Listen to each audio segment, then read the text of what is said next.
really keeps things interesting in Denver. They actually had highs in the 70s today. Ooh, that felt good. Tomorrow, they're in a winter storm watch. So can you imagine that, right? We have Denver up smack dab in the middle of our Fox weather threat zone. Heavy snow is certainly in the forecast as we head into the middle of this week. And this is the threat zone for that because Denver actually has a chance of seeing up to 8 inches of snow.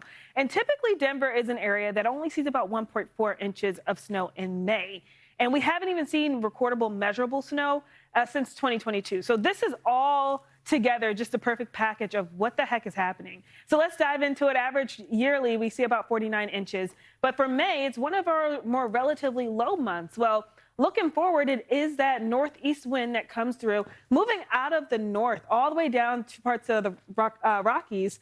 And it's that long fetch that keeps things really interesting along that I-25 corridor. Once that cold wind meets up with the Front Range and the foothills here, diving off into that higher elevation, that's where we could see more measurable snow out of this. And it keeps things, you know, kind of surprising in terms of an impactful snow event that we head into the middle of the week. Here's Denver's forecast for you. So Tuesday evening is where temperatures really drop down into the 20s. It's that northeast wind driving into the mountain range, and it keeps it there until Wednesday. 3 to 5 inches right now. They shaved that off just a little bit, but still getting close to that record territory of back to 2019 since we've seen snow over 4 inches. Fox Weather had a chance to speak with National Weather Service meteorologists out of Boulder for talking more about how often this late season snow occurs and why it's a bit different than winter snow. Take a listen.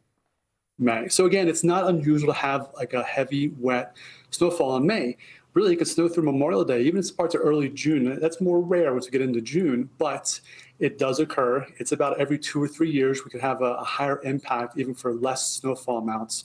Again, like I mentioned before, due to the density, the heavy, wet nature of it. So there you have it. I mean, I think the middle of the week we should have really picturesque video out of Denver. I'm sure a lot of maybe they're up to it. I know you're a skier. Do you think this is fun, or you think this is like, okay, May's my cutoff? What are we doing here?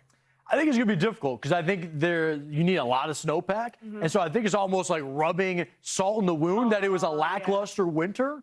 But I think for a lot of people, maybe other activities like snowshoeing or getting out sledding with the family, that could be a cool activity. And Kiyana, of course, we always encourage you at home, if you're going to be doing something like that with the fam, we're part of the fam too. Yeah. Let us in on those pictures and videos, and we'll be able to share it later on in the week. Yeah.